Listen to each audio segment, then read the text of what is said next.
Hoje a gente está aqui com a nossa equipe médica, né, fazendo parte do live com o Dr. Otávio. Dr. Otávio, gostaria de apresentar? Boa noite, prazer estar com vocês, aguardamos as perguntas, nós já recebemos vários durante o dia. Hoje vamos fazer um live um pouquinho diferente. Nós vamos conversar com toda a nossa equipe médica. Aqui do lado, a doutora Paula. Obrigado por ter vindo. Imagina, obrigada pela presença. Obrigada pelo convite, doutor. E aí a gente vai estar falando de algumas novidades, de alguns tratamentos para cabelos, alguns tratamentos de rejuvenescimento com os lasers fracionados. E depois vamos finalizar falando um pouco de celulite, com os injetáveis e com tecnologia.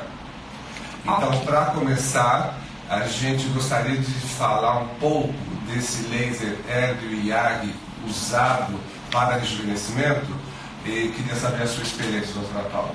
Olha, doutor Otávio, na verdade, eu acho que aqui na clínica é o menino dos olhos, né? O que a gente mais tem feito. E realmente o índice de aprovação dos pacientes é muito alto com ele. A gente está conseguindo ter bons resultados, né? E a gente normalmente faz em vários Ds, né, na verdade. Então, eu gostaria que você explicasse um pouco o que é essa tecnologia 4D. Aliás, essa foi uma das perguntas aqui já do pessoal, né, que falaram que tem o 4D, 3D, 2D. Olha, na verdade, é também uma das perguntas mais comuns que a gente tem dentro da sala mesmo. O que é o 4D? Né? Assim, o 4D ele vem tanto na atuação das camadas, né, na pele, pegando desde superficial, intermediário e mais profundo, com os módulos que tem, tanto dessa parte mais científica do Hélio IAG com o MD IAG, ele tem 4 módulos que a gente consegue fazer tanto superfície, né, a pele, camada um pouquinho mais profunda, que a gente chama de estímulo de colágeno, contração e até um pouquinho consumo de gordura, né? E a novidade, que eu acho que foi o pulo do gato que teve nesses últimos 2 anos que a gente tem feito, é a ponteira intraoral. O estímulo do colágeno, principalmente na boca, aquelas ruguinhas chatas, para tentar deixar a boca mais bonita, eu acho que esse diferencial. Ele dá um efeito que eu gosto muito, que é esse efeito gloss. Isso. Então é como se o lábio tivesse aumentado sem ter feito injeção nenhuma. Isso. E ele acaba estimulando de dentro para fora essa formação de colágeno. Eu acho que é uma tecnologia que revolucionou bastante esses últimos anos, desde que nós começamos com os lasers mais antigos, que eram aqueles ablativos que queimavam a pele. Esses são minimamente invasivos. E uma das vantagens primeiro, acho que o conforto e o tempo de duração é bastante rápido e não dói muito, é isso? Não, é muito bem tolerado. A gente sabe que tem alguns que doem mais. Geralmente tem um receio, né? Os pacientes ficam com um pouquinho, tudo que é novidade assusta um pouquinho, mas muito bem tolerado, rápido de fazer e também a recuperação rápida. E ele é indicado para quais pacientes, doutora? Na verdade, assim, não tem uma contraindicação. Lógico que se tiver algum tipo de fotoenvelhecimento, dano já tem indicação, mas pode ser feito em qualquer tipo de pele. Negros, inclusive. Ai, que ótimo. Uma das vantagens desse laser é que pode ser trabalhado em todos os tons de pele. Esse mesmo laser ele também é usado para depilação robótica. E essa é a grande vantagem, porque os pelos são tratados, mesmo aqueles mais fininhos, só não tratam os brancos e qualquer tom de pele. Que essa era uma grande questão nesses últimos anos, que tipos de pele podem usar lasers. Era dito que a pele bronzeada não podia, que as peles negras não podiam. Essa nova tecnologia pode sim qualquer tonalidade de pele. Então isso é um grande avanço. O tempo, o tipo de pele e é robótico. Então é possível que nós trabalhemos de uma forma bastante rápida. É preciso ter algum cuidado anterior para fazer esse laser? Não. Logicamente que a gente evita, eu acho que nós dermatologistas, em geral, não gostamos que o paciente tenha tomado sol no dia anterior, porque a pele está mais lesada, pode estar com vermelhidão, né? Até compromete um pouquinho o resultado, mas não tem nenhum preparo. A Roberta está perguntando se essa tecnologia substitui o ultrassom microfocado. Não substitui. Na verdade, assim, elas se complementam, né? Eu também concordo. Porque o ultrassom microfocado ele vai numa profundidade até a musculatura de uma forma bastante efetiva. Então a gente costuma, muitas vezes, associar o ultrassom microfocado, por exemplo, numa região e complementar com o Hélio IAG em outras. E uma das grandes vantagens que eu poderia até comparar é que esse sistema Erbium e AG fracionado, eles conseguem atingir temperaturas diferentes. Então você consegue controlar, por exemplo, quando você tem uma gordurinha localizada no queixo, no duplo queixo, fazer 45 graus e ajudar a derreter, entre aspas, essa gordura. E se você chegar somente a 43, você está estimulando o colágeno, dando aquele efeito tightening, que é o efeito lifting que a gente deseja. A Verônica aqui está perguntando quantas sessões são necessárias ou indicadas. Olha, geralmente varia um pouquinho. Aqui na clínica, geralmente a gente faz 2, mas podem ser de 2 a 3 ao ano. Porque uma complementando a outra, a gente consegue ter um estímulo maior do colágeno e daí esse estímulo e o resultado se mantém por um ano e mais. Né? É bom lembrar que a formação de colágeno leva até 3 meses. Então, se nós estimularmos com uma sessão, repetir depois de 45 dias, aguardamos os 3 meses para ver o quanto de colágeno essa pele conseguiu e depois fazemos uma manutenção, inclusive com os medicamentos em casa. Então, a vitamina C, o filtro solar e os ácidos que têm o efeito rejuvenescedores. A Silvana está perguntando se esse procedimento ele tira as marcas de acne e fecha os poros. A primeira ponteira, na verdade, que é o Erbium, ele melhora assim. Mas assim, quando a gente fala, depende do tipo de tratamento. Se a gente quer um 4D, a gente vai tratar um pouquinho as imperfeições, mas também te dá um pouco de foco no lifting e tudo. Mas se a gente quer, não, vamos tratar só a parte de acne, cicatriz, a gente consegue ótimos resultados com energias mais altas. A Ana Maria está perguntando se é feito por região ou o rosto todo. Aqui, geralmente, a gente faz face e pescoço, porque, na verdade, um complementa o outro, né? Não dá para separar, para rejuvenescer acima do colo, tudinho. E, inclusive, a parte dos olhos. Muitas vezes, a pessoa já está super bem e precisa trabalhar um pouco mais essa região dos olhos, apesar de fazer a toxina ou os boosters como hidratação. Muitas vezes, nós usamos somente contorno dos olhos e contorno da boca como manutenção, ou se essa é uma área que precisa ser priorizada mais. A Claudete está perguntando se retira melasma, se ajuda no controle do melasma, esse novo laser. Melasma, nosso tendão de Aquiles, né, doutor? O melasma, na verdade, assim, a gente pode fazer o tratamento em quem tem melasma. Lógico que tem umas energias bem específicas para o melasma, só que ele não é o melhor tratamento para o melasma. Eu acho que a gente tem um pouquinho de receio só para o melasma. Não é a melhor indicação para o melasma. Aliás, o melasma é um tratamento realmente de difícil controle, nós clareamos, mas não conseguimos eliminar totalmente. E quanto menos agredir o melasma, nós temos lasers bem mais leves do que esse sistema para o melasma. O Matheus está perguntando se é melhor o laser robótico fracionado ou o Fraxel. Olha,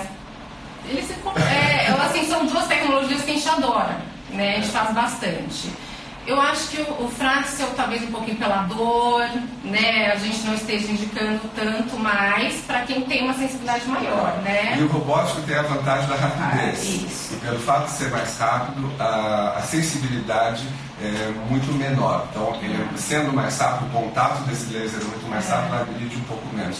Nós usamos as 2 tecnologias, cada caso é um caso. Eu acho que toda tecnologia, primeiro, precisa sim de uma análise, de um exame clínico do dermatologista, para nós fazermos uma programação do que é necessário.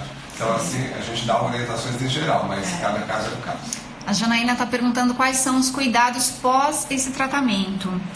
Geralmente, como todo laser em geral, a gente fala para evitar o sol, né? Acho que principalmente na semana após, mais o filtro solar. E uma hidratação. Geralmente a gente prescreve alguns cicatrizantes, que a intenção é deixar a pele bem hidratada, porque ela fica um pouco ressecada, principalmente pela ponteira de Erbium, né? Que vai tratar as pereias, os poros, as ruguinhas, então ela fica ressecada. E daí quando sai essa crostícula, essa sensação de ressecamento, a pele fica linda e todo mundo adora. Só hidratação e filtro solar, né? E um lembrete, quem tem herpes, então antes de fazer qualquer tipo de laser, é importante relatar isso ao seu dermatologista, que nós fazemos medicações antivirais para não ter um surto de herpes após qualquer tipo de laser. Então isso é um alerta bastante importante. Obrigado, doutora Paula. Agora nós vamos conversar com a doutora Karine sobre algumas novidades em termos de tratamentos capilares. Cabelos tem um monte de perguntas também, né? Tudo bem? Boa noite a todos, é um prazer estar aqui. Que bom, muito bem-vinda. Nós vamos falar de alguns tratamentos então capilares. Eu sei que você adora falar sobre cabelo. Adoro cabelo, dá pra ver, né? Muito ótimo. Vamos lá. Doutora, quais são os fatores que desencadeiam a queda capilar, principalmente? Então, dentre vários fatores que podem desencadear a queda capilar, é importante a gente esclarecer que tem dois tipos de quedas principais. 80% dos pacientes que nos procuram geralmente tem essa dúvida. Uma delas é o eflúvio, que é muito comum, que é essa queda, que pode acontecer após uma dieta rigorosa, deficiência nutricional, casos de pacientes que têm problema tireóidico, tiroidismo, uma anemia com deficiência de ferro, doenças crônicas, internações, cirurgias, pós-parto. Essa é uma queixa muito comum. Meu cabelo está caindo, estou desesperada. E uma outra que é muito comum também é a alopecia androgenética, que pode ser masculina ou feminina, que são as famosas entradas. Então o paciente nos procura com essas entradas e a gente tenta esclarecer que ele não vai ficar careca, mas precisa fazer o tratamento. E aqui mais precoce, melhor. Quanto mais precoce, melhor. E aqui na clínica temos vários que nós vamos detalhando ao longo desse live. Tá ótimo. Um mito que a gente ouve bastante é se a oleosidade faz o cabelo cair e se lavar todos os dias prejudica. Não, então, esse fator oleoso, né, isso com a pele, o cabelo, os améticos, eles têm um componente hormonal. Isso não faz mais o cabelo cair, é só desagradável porque fica oleoso e muitos pacientes procuram o que eu tomo para minimizar essa oleosidade. Tirando o Roacutan, né, doutor Otávio, que o senhor é mestre, não tem muita coisa. Os shampoos anti-resíduos, os sebo-reguladores, mas isso não aumenta a queda e lavar todo dia também dá. Não, é bom, morando no país tropical, isso. Fazer exercício, ir na academia, no verão, é impossível. Não tem isso de mofar cabelo, isso aí é mito. Apodrecer o cabelo é demais. A Beatriz Carvalho aqui está perguntando qual é um mix de tratamento que pode ser feito para a queda de cabelo. Então, aí nós dividimos tratamentos aqui, né, na clínica, com esse acompanhamento de um dermatologista e o tratamento em casa. Que é obrigatório. Em casa é o velho bom minoxidil, que realmente engrossa fio, faz crescer cabelo. As pacientes não gostam de usar porque encema, o cabelo fica melado, mas a gente fala que tem que usar porque não tem nada que você vai usar em casa. Acho que uma dica é usar isso, por exemplo, de atividade física. Isso. Então, se você não quer usar à noite porque vai ficar o cabelo ruim, então antes de academia ou da sua atividade, usa antes, que eu acho que é uma dica lava legal. Depois, Lava né? depois. A gente sempre lembra que não é rápido, mas é o que tem para fazer com poucos efeitos colaterais. E em tratamento, quando você procurar o seu dermatologista, são feitas inúmeras, né? São dadas inúmeras opções. Aqui na clínica temos o laser fracionado com aplicação de mesoterapia capilar e LEDs. Tem um tratamento novo que é o MMP, que é a microinfusão de medicamentos pela pele, que é o máximo agora com excelentes resultados. E a gente vai indicando para cada tipo de... Cada caso é um caso. Exatamente. Importante, como a doutora falou no começo, diferenciar o que é um eflúvio, que é aquela queda temporária, pós-parto, pós-cirurgia, após uma infecção, da alopecia androgenética, masculina e feminina, porque mulheres também podem ficar calvas, sim, principalmente em época de menopausa, aquele cabelo vai ficando mais ralinho, e são tratamentos que existem, que podem ser iniciados o quanto antes, e nós realmente obtemos resultados bastante grandes. Eu acho que é uma área que desenvolveu muito esses últimos anos, em termos de tecnologia e de medicamentos para cabelo. A Vanessa está perguntando se é verdade que quem pinta os cabelos aumenta as chances de queda capilar. Então, na verdade, o que a tintura faz, né? A tinta em si, tirando essas luzes, ela até pode engrossar um pouco o fio e não tem a ver com queda. Agora, as luzes, porque o peróxido de hidrogênio, ele decapa, ele tira toda essa cutícula do cabelo. Então, isso vai afinando o fio, vai miniaturizando e isso pode aumentar a queda. Então, são dois tipos de tinturas aí e eu sempre falo que as luzes, para quem tem uma tendência a ter o cabelo fino, para ter o cabelo ralo, para usar com cautela. Ótimo. O Wilson está perguntando se usar muito gel também pode ser prejudicial. Não, mito. Usa e lava, usa e depois lava bem, não vai ter nenhum problema. Nenhum problema. O Matheus está perguntando se o minoxidil em espuma é menos eficaz que a solução. Não. O veículo importante é ter o ativo, o minoxidil. Se é fluan, se é espuma, o que muda é se o produto é mais confortável ou não. Porque às vezes a solução cosmética fica mais... Eu prefiro a espuma, eu uso todas as noites. Isso, meu marido também adora. O Luciano está perguntando se a alimentação também influencia na queda capilar. Influencia sim. Nós sabemos que essas dietas muito restritivas, podem levar a uma anemia ferropriva, baixa de ferro, ferritina, isso pode levar a uma queda capilar sim. Agora vamos a uma pergunta que também é bastante recorrente, a finasterida, ela pode ser indicada para mulheres e se para os homens ela realmente causa impotência? Sim, a finasterida pode ser indicada para as mulheres, nós preferimos as mulheres já menopausadas, que não estão em idade fértil, mas isso não implica que as mulheres em idade fértil na verdade, se a pessoa quer engravidar, o problema é a gravidez. Nós não aconselhamos o uso. Agora, pós-menopausada, sem problema nenhum, é eficiente, porque é um antiandrogênio. Isso é muito importante para prevenir essa alopecia futuramente. Uma medicação consagrada. Exatamente. Agora, em relação aos homens, sempre tem esse medo, porque foi feito um estudo e tem uma pequena porcentagem dos pacientes que apresentaram uma alteração, perda de libido, impotência.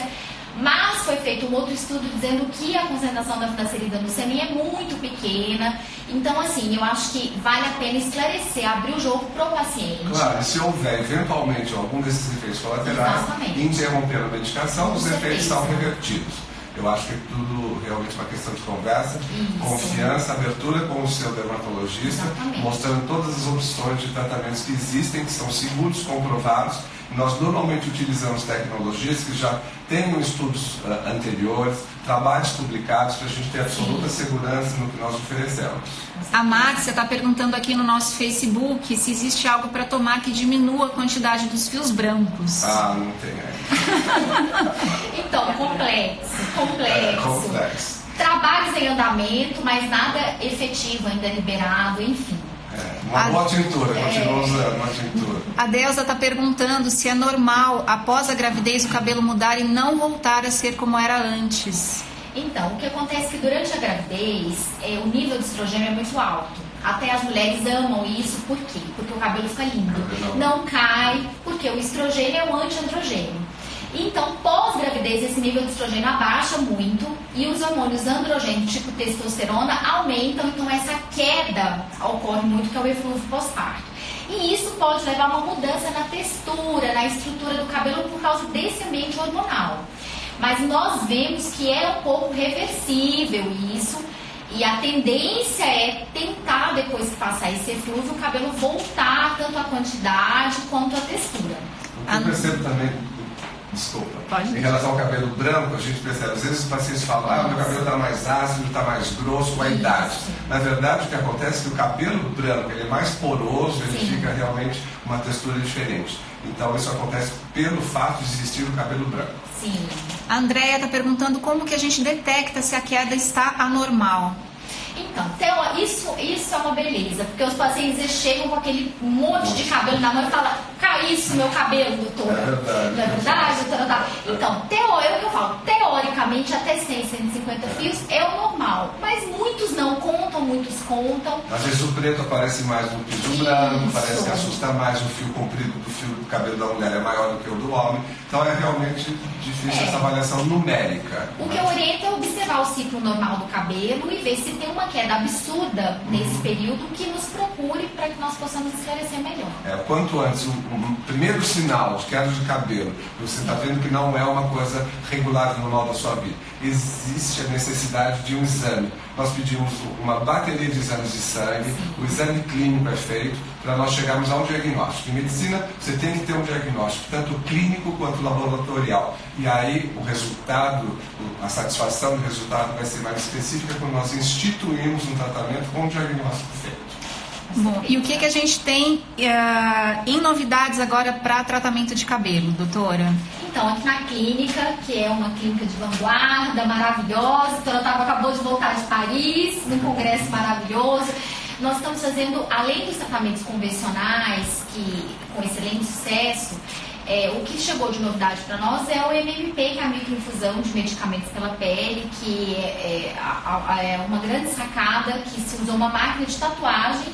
Sim. E essa máquina ele infunde a droga na derme, na parte superficial do cabelo, chegando até o folículo. Isso estimula o crescimento de fios, principalmente para aqueles pacientes que têm alopecia androgenética, e dá uma melhora global nesse aspecto ali, porque preenche, né? Eu acho que ele cria esses microperfurações numa tecnologia que nós chamamos de drug delivery. Isso. Essas microperfurações favorecem a penetração dos produtos que nós utilizamos em seguida, à base do minoxidil, finasterida ou até dos fatores de crescimento.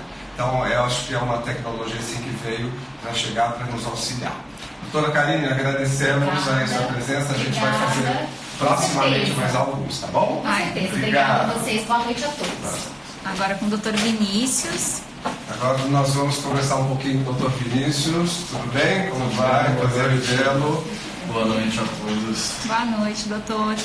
O doutor Vinícius acabou de voltar também, né, do congresso, do nós tivemos INCAS. esse congresso agora em Paris na semana passada, o INCAS, que é um congresso que acontece todos os anos, nos último fim de semana de janeiro em Paris. E uma das maiores tendências, tecnologias, tratamentos em cirurgia plástica e dermatologia, principalmente na nossa área de cosmetria, acabam acontecendo. E o que você achou do congresso? É muito bom, né? Sempre a gente vê justamente isso que o pessoal está fazendo no mundo todo e que a gente também está fazendo aqui no Brasil, e as novidades e tal. E o que eu achei interessante desse congresso foi justamente ver a questão da priorização também dos tratamentos corporais. Que hoje em dia a gente vê que o foco não está só na face, mas a gente visa uma harmonização de face e corpo, né? Então a gente viu lá que tem se explorado bastante o uso de alguns injetáveis que a gente chama de bioestimuladores de colágeno, que existem algumas substâncias no mercado que têm esse potencial para tratamento, então não só da face, mas de várias áreas corporais. Flacidez, inclusive áreas de celulite também. Isso, exatamente. As famosas celulites. O que a gente pode fazer contra elas? Quais são as novidades, doutor? Então, a celulite, que é um desafio no tratamento dermatológico, né, um desafio para as mulheres conviverem, ela é multifatorial. A gente sabe que existem vários componentes fisiopatológicos, né, que influenciam desde a drenagem, a flacidez de pele, a questão das depressões. Então a gente precisa combinar tratamentos para ter resultados melhores. Um dos tratamentos é melhorar essa flacidez da pele do glúteo, que a gente consegue melhorar também o aspecto da celulite. E para melhorar essa flacidez do glúteo, a gente pode usar esses bioestimuladores, que são pequenas partículas, normalmente diluídas numa solução aquosa, que a gente injeta ali na região tanto da celulite quanto também da pele de flacidez ali do glúteo, para estimular o colágeno. E aí a gente vai melhorar a firmeza e a gente acaba tendo também uma melhora das depressões, né? Em quantas sessões normalmente a gente já consegue ver um resultado? Normalmente a gente fala de 3 sessões, né, com intervalos de 30 a 45 dias entre as sessões, né? Normalmente são 3 sessões para a gente ver uma resposta interessante. É claro que a intensidade de produção de colágeno, ela varia de pacientes para pacientes. Então tem paciente que às vezes responde de forma excelente já de cara, tem outros que respondem de forma mais lenta, então vão ter um resultado um pouco mais distante. Mas em média a gente fala de 3 sessões. E pode ou não ser associado a tecnologias. Nós sabemos que tem ultrassom microfocado, nós temos a radiofrequência clássica. Isso. E eu acho que existe uma tendência hoje em dia dos protocolos estar associando tecnologias. Na sua experiência, o que você tem observado de associar os bioestimuladores com tecnologia? Sim, então eu acho que é muito positivo, porque na verdade a gente vai conseguir agir em 2 mecanismos diferentes de estímulo de colágeno. Um é o mecanismo químico, através dessas partículas, e o outro é o mecanismo térmico, onde a gente vai gerar um aquecimento ali da derme, fazendo pontos de coagulação ou um aquecimento volumétrico, no caso da radiofrequência, e esse aquecimento também gera uma remodelação do colágeno, e a gente vai ter esse espessamento da pele, com melhora da flacidez, e isso vai melhorar o aspecto ali do glúteo. E a gente está falando aqui de glúteo, de celulite, mas a gente sabe que as outras áreas do corpo também se beneficiam. Claro. Né? Eu acho que existe uma grande tendência hoje em dia de associar tecnologias. Nós não temos uma ferramenta só. A celulite é um problema realmente feminino, é um encharcamento de estrógeno que acontece a partir da puberdade, e se associada à flacidez, que às vezes é constitucional e familiar, nós temos que ter várias ferramentas. além, obviamente, de atividade física, de controle da alimentação, mas a medicina evoluiu a esse ponto de nós podermos oferecer esse tipo de tratamento, tanto para celulite quanto para acidez corporal. O pessoal está perguntando aqui quais são os fatores que fazem a celulite aparecer, se realmente o chocolate e o refrigerante são os culpados. Então, a celulite, assim, ela é multifatorial, tá?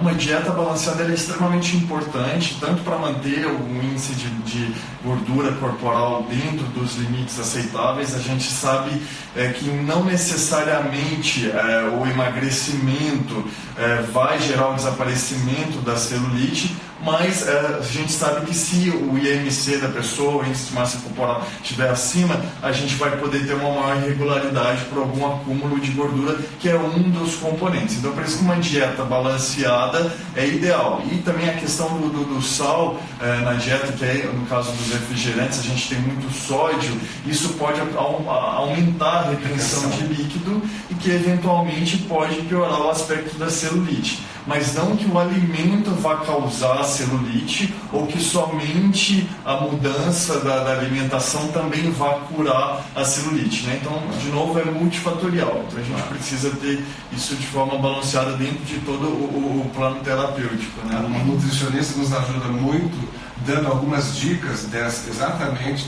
e principalmente a mulher tem alguns períodos mais críticos. Período pré-menstrual, com a tensão pré-menstrual, existe uma retenção maior de líquido e isso precisa ser, existem medicamentos que podem auxiliar. Nós utilizamos, então, além de tecnologia dos injetáveis, uma orientação nutricional que é muito importante para o sucesso final do tratamento. Não adianta investir somente nas injeções ou na tecnologia se você não tem um hábito de vida saudável. É um globo, não existe milagre, mas tem ajuda. Acho que isso responde até a pergunta aqui do Luciano, que ele está perguntando se existe a relação entre a celulite e a gordura localizada. São dois problemas que podem coexistir, né? Então, que a gordura localizada, ela pode afetar algumas regiões do corpo sem necessariamente ter a celulite. E como da mesma forma também que você pode ter uma gordura localizada ali, exatamente. Então, por exemplo, na região abdominal, às vezes alguns homens não têm celulite, que a gente sabe que a celulite é uma entidade que a gente chama de hipodistrofia ginecoide, mais prevalente em mulheres, mas os homens às vezes podem ter uma gordura localizada, né, que vão se beneficiar de outros tratamentos, aí, como a criolipólise, né? Que é um avanço na tecnologia de tratamento de gordura localizada, que é aparelho que consegue fazer pelo frio a apoptose, que é o que? A morte da célula gordurosa. Normalmente a criolipólise ela é feita em locais de gordura localizada em qualquer parte do corpo, inclusive do queixo, da papada. Com uma sessão nós conseguimos destruir em até 2, 3 meses essas células gordurosas. Então nós estamos falando de coisas diferentes, da celulite, com os tratamentos injetáveis, tecnologia, e de gordura localizada que pode ser tratado pelo frio, que nós chamamos de criolipólise. A Beatriz Carvalho está perguntando, com tantos aparelhos, né, lasers, radiofrequência, quais são realmente os mais efetivos para o tratamento de celulite? É um conjunto, né? Na verdade é o que a gente falou, a gente tende a tendência a associar tecnologias e tratamentos, né? Porque elas vão ter mecanismos diferentes e complementares e que vão acabar resultando num desfecho melhor ali para o paciente, né? E também tem o seu caráter constitucional, genético, hereditário. Às vezes famílias têm a pele flácida, têm tendência a celulite melhor do que, não tão boas quanto outras que têm a pele mais firme. Isso é muito comum a gente perceber, o histórico familiar e genético. Tem algumas que são mais responsivas, então o tratamento dos bioestimuladores em algumas pessoas vão produzir um colágeno melhor do que em outras. Então também tem essa questão sorte genética hereditária, né? A roupa apertada causa celulite? É um mito, né? Vamos lá. Folclore, né? Só que é uma grande desculpa, né, das que têm tendência a achar que isso pode estar favorecendo. A Flávia está perguntando se pedalar diminui a celulite. Eu acho que é aquilo que a gente falou dos hábitos de vida saudáveis, né? Então, a pessoa fazer atividade física e manter ali o seu índice de massa corpórea dentro do esperado, do saudável, o seu índice de gordura dentro do esperado, é um componente que vai ajudar ela a ter menos celulite, né? O ciclismo é um trabalho aeróbico, então é muito interessante a associação dessa atividade que vai queimar as calorias do que as atividades mais localizadas, como pilates ou musculação, etc. Então, continua pedalando, Flávia, está no caminho certo. Nós temos uma pergunta aqui bem interessante do André, de qual seria o tratamento correto, né, justamente para emagrecimento, para perca de gordura, para quem tem problemas com remédios de coquetel para HIV. Quem é portador de HIV e toma esses medicamentos, pode também fazer esses tratamentos sem medo?